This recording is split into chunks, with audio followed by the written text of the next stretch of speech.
बुलंद आवाज सां, मोहब्बत सां, प्यार सां, ईमानी जज्बे ऐं गैरत सां सोहणे नबी इमामुल अंबिया बिनी जहानन जे सरदार जे मथां सलात शरीफ पढ़ो इन नियत सां जो तहां जे दुरूद और सलातो सलाम के फरिश्ता खणी रोज़ाए रसूल में था पहुंचाइन त मुंहिंजो पहिरीं केॾो न ख़ुशि थींदो। अल्लाहुम्मा सल्ली अला मुहम्मद अला आलि मुहम्मद कमा सल्लैता अला इब्राहीम वअला आलि इब्राहीम इन्नका हमीदुम मजीद। अल्लाहुम्मा बारिक अला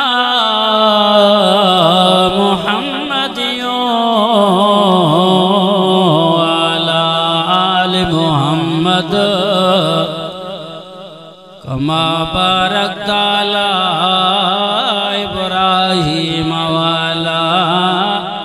आले इब्राहीम इन्नका हमीदुम मजीद।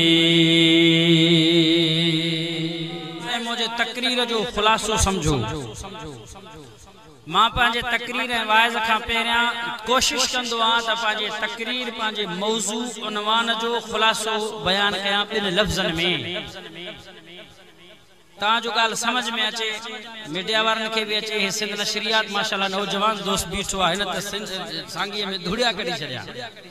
हिन जा ख़ास करे प्रवास करे वेंदा आहिनि। वाइज़ ऐं आलिम इहो वॾी नेकी आदा, नेकीअ खे फैलाइण भी नेकी आहे। बुधण भी सवाब, ॾिसण भी सवाब, नेकीअ खे फैलाइण भी। अॼुकल्ह त माण्हू गंद था फैलाइनि। कंहिंखे न राग हथ में अची वई पुराणो जलाल चांडे जो मुमताज मौलाई जो पोइ उनखे हलाईंदा, अॻिते शेर कंदा, लाइक कंदा। बाक़ी कुरान जो जलसो हुजे, वाइज़ हुजे, उनखे ॾिसंदा न मथे करे छॾींदा, गंद ॾिसंदा। इहो ईमान असांजे मोमिननि मुसलमाननि जो बचो ही बी करे ख़िदमत कनि था त इनखे तव्हां महिरबानी करे ॿुधो। मुझे वाइज़ जो उन्वान खुलासो आहे कुरान और नबी। असा के बशयूं नेमत मिलियूं हिन अल्लाह जे तरफां अजीम में अजीम। दोस्तन मुझे सिफारिश भी कयो त साईं मेहरबानी करे हिन मौजूद ते कुछ ॻाल्हायो। एकड़ो कुरान बियो नबी, ये बशयूं असा के अजीम मिलियो हिन अल्लाह जे तरफां। कुरान अज़मतन वारो किताब मिलियो, नबी अज़मतन वारो नबी मिलियो। चो सुभान अल्लाह। कुरान वडे शान वारो किताब मिलियो, नबी वडे शान वारो नबी मिलियो। चवंदो हल सुभान अल्लाह, बैयत मथे करे सुभान अल्लाह चओ। ऐं कुरान रहमतन वारो किताब मिलियो। चो नबी रहमत लिल आलमीन असां खे मिलियो। अदा कुरान किताबन जो सरदार मिलियो त नबी नबियन जो सरदार मिलियो। तंहिंजे करे हिकिड़े आशिक कुरान जे शान में चयो, ये कुरान तो है नूरानी शीशा। चो सुभान अल्लाह। ये कुरान तो है नूरानी शीशा, जेड़ा सीधा राह दिखलावे। जो पढ़े और अमल करे वो जन्नत जगह पावे। जो सुभान अल्लाह, बैयत मथे करे जो सुभान अल्लाह। कदर कुरान दे एक ही जान, दुनियादार नबी ने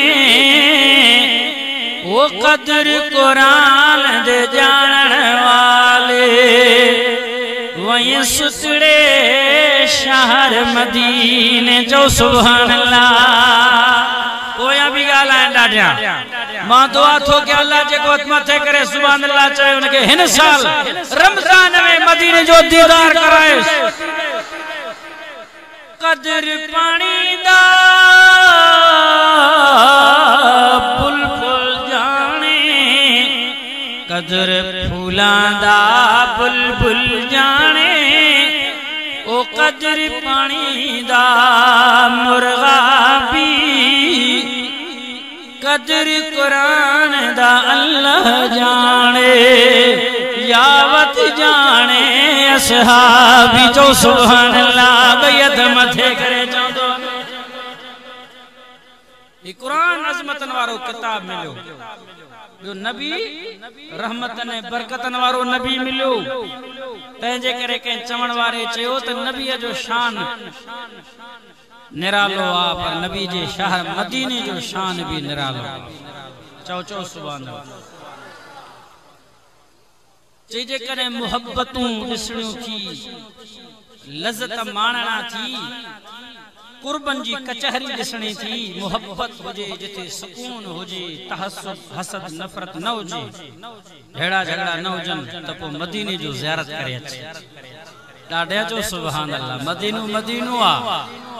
जेके मदीने जी मिट्टी लगी वही असा जो ईमान आ उनके जन्नत जी मिट्टी लगी वही आ।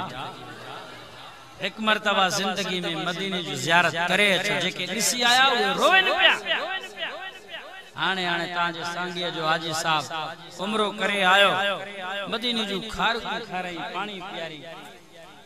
रोए पियो चेसी खुदा जो कसम आ दिल ते बेचैना छा नालो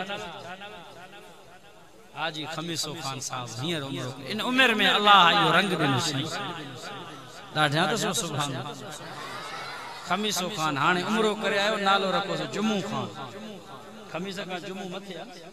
हां बरकत वारो दी हा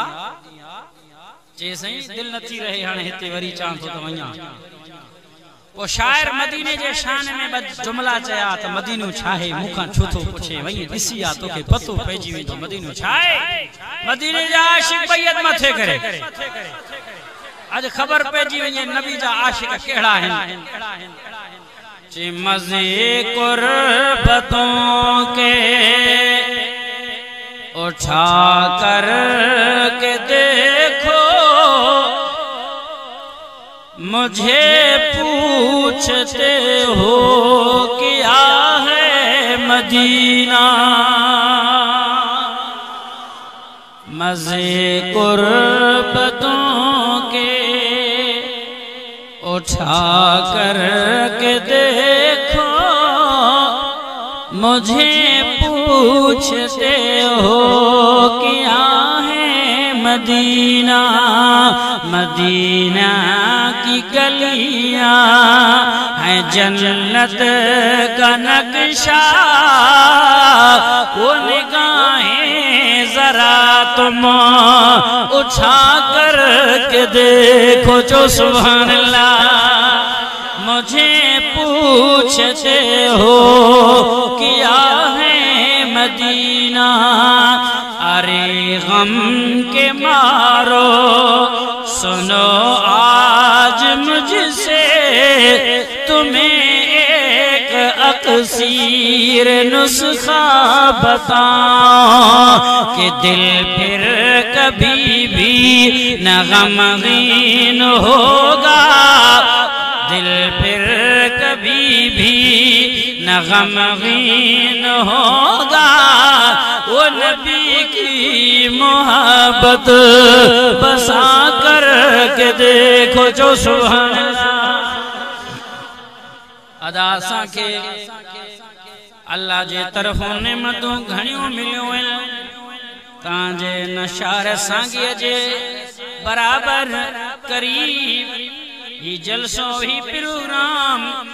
प्यारी रात थदड़ी रात है अज अल्लाह जे कुरान जो आवाज कच्चे में पक्के में क्रास थी करे पूछी रहो आचो सुभान अल्लाह नारे तकबीर शान कुरान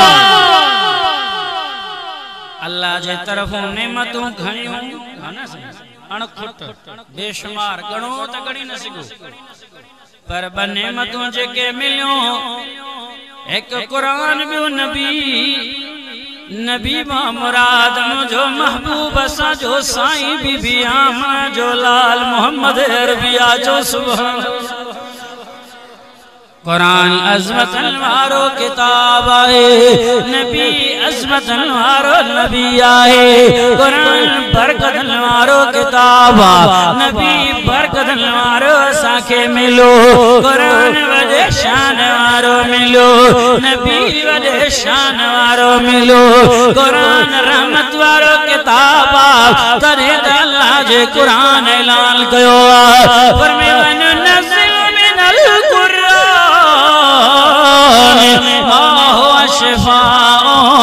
व रहमतुल लिल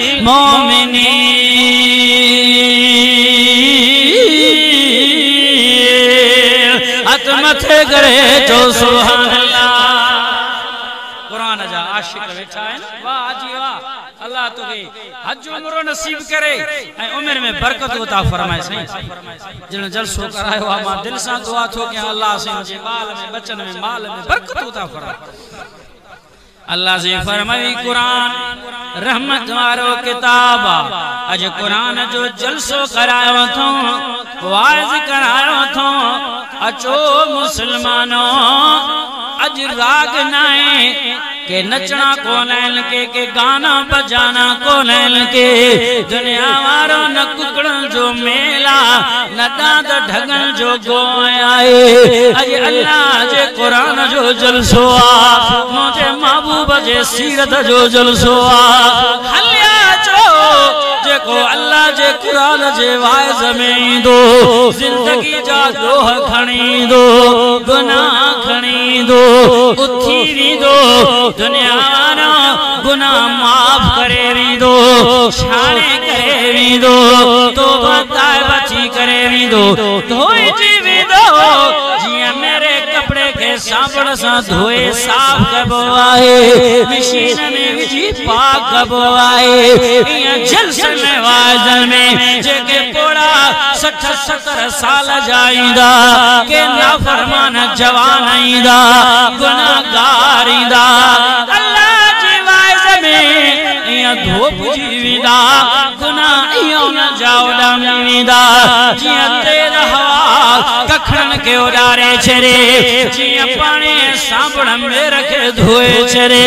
ई कुरान एड़ो किताब आहे रहमतन वारो बरकतन वारो दुनिया रो ई कुरान मौलवी जो किताब आहे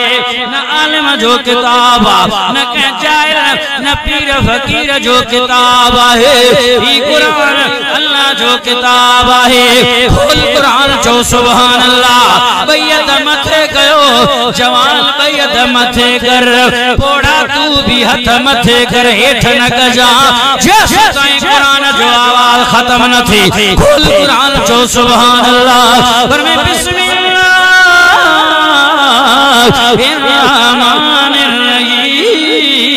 चौदहों सिपारा है सूरतुल हिजर है आयत नंबर 9 आए फरमायो अल्लाह कुरान में इन्ना नहनु नज़्ज़लना ज़िक्रा व इन्ना लहू लहाफ़िज़ून जो सुभान अल्लाह कयो ज़ियारत ने कुरान जो अल्लाह अल्लाह से फरमाई कुरान मुझो किताब के जो किताब आदा कुरान जो शान बिन किताबन का मथे छोआ इन जे करे जो बिया किताब आया तौरात शरीफ इंजील शरीफ ज़बूर शरीफ सब अल्लाह जा किताब हुआ ही कुरान वो किताब आए जो अल्लाह पांजे मिठड़ी जुबान सा कुरान के पढ़ी करे तिलावत करे वो नाज़िल कयो आहे खोल कुरान चो सुभान अल्लाह अल्लाह जे मिठड़ी जुबान सा कुरान जो आवाज त बुध बैयत मथे करे सुभान अल्लाह त चो मां कुरान जी ज़ियारत कराया कुरान जो ॿुधण त सवाब इन दिल पर जो ॾिसण भी सवाब आहे छा तो चवे कुरान या बुध कुरान पर मैं बिस्मिल्लाह